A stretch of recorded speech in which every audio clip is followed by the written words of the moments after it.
बिस्मिल्लाहिर्रहमानिर्रहीम। अस्सलाम वालेकुम क्लास 10। बेटा आज हमने पोएम पढ़नी है पीस। पीस का मतलब होता है अमन, सुकून, ठहराव।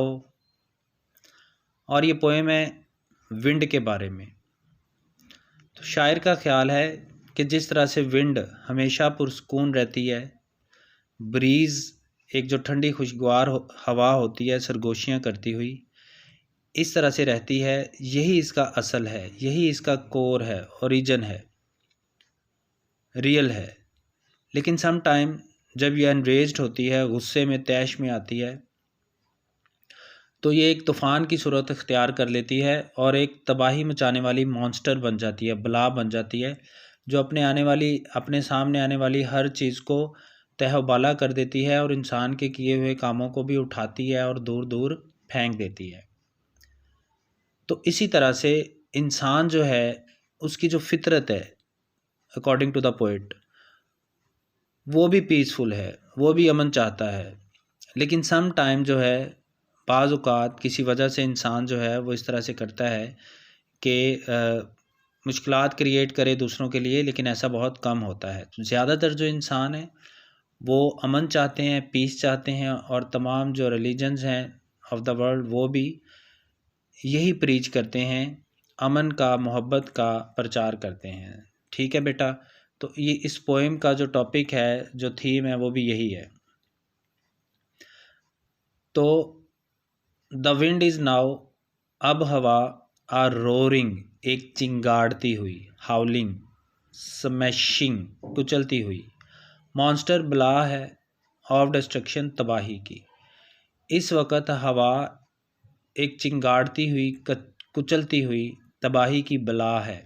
यानी जिस वक्त ये एक तूफ़ान की सूरत इख्तियार कर लेती है, विंड स्टॉर्म की सूरत इख्तियार कर लेती है, तो उस वक्त इसका एटीट्यूड क्या होता है वो इस नज़म में लिखा गया है।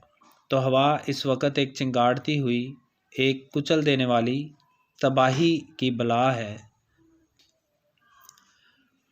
रेकिंग जो इकट्ठा करती है, स्क्रैच खुरच के किसी चीज़ को इकट्ठा करना, ऑल मैन्स वर्क, इंसान के सारे काम को जमा करती है।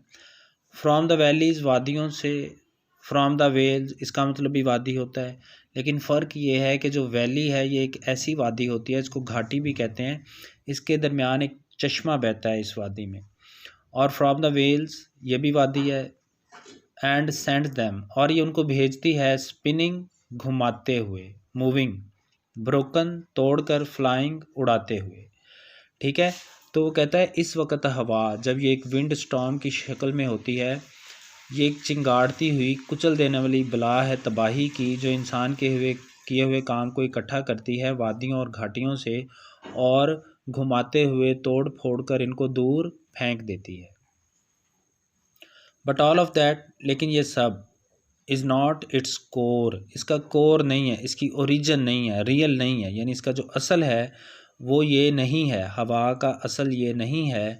इट्स सेंटर, इसका मरकज़, इज़ इन ट्रुथ, सच्चाई में है। यानी ये जो हवा इस वक्त एक मॉन्स्टर ऑफ डिस्ट्रक्शन बनी हुई है, ये इसका ओरिजिन नहीं है, ये इसकी हकीकत नहीं है। वो कहता है इसकी जो हकीकत है वो सच्चाई में है,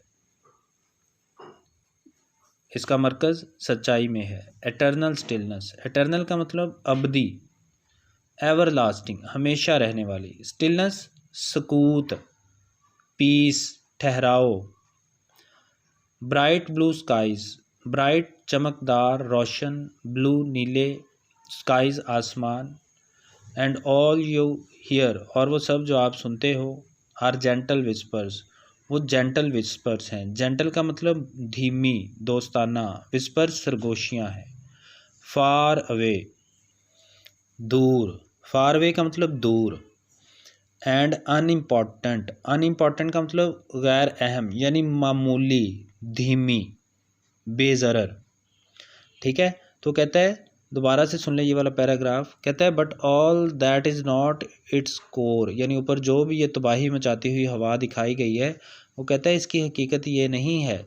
its centre is in truth, इसका मरकज़ सच्चाई में है। एटर्नल स्टिलनेस, अबदी सकूत, सीन काफ वावर ते वाला सकूत, ठहराओ। ब्राइट ब्लू स्काइज, रोशन नीले आसमान, एंड ऑल यू हेयर, और आप जो सुनते हो, आर जेंटल विस्पर्स, धीमी सरगोशियाँ। विस्पर्स का मतलब सरगोशियाँ, मरमर, मटर। फार अवे दूर, एंड अनइम्पॉर्टेंट और बेज़रर, मामूली, गैर अहम। ठीक है, उस वक़्त हवा हमें गैर अहम और मामूली लगती है। ठीक है बेटा, ये आज हमने इसकी कल हम इंशाल्लाह नेक्स्ट चैप्टर स्टार्ट करेंगे। अगर कोई क्वेश्चन हो आपके माइंड में तो पूछ लेना। अल्लाह हाफिज़।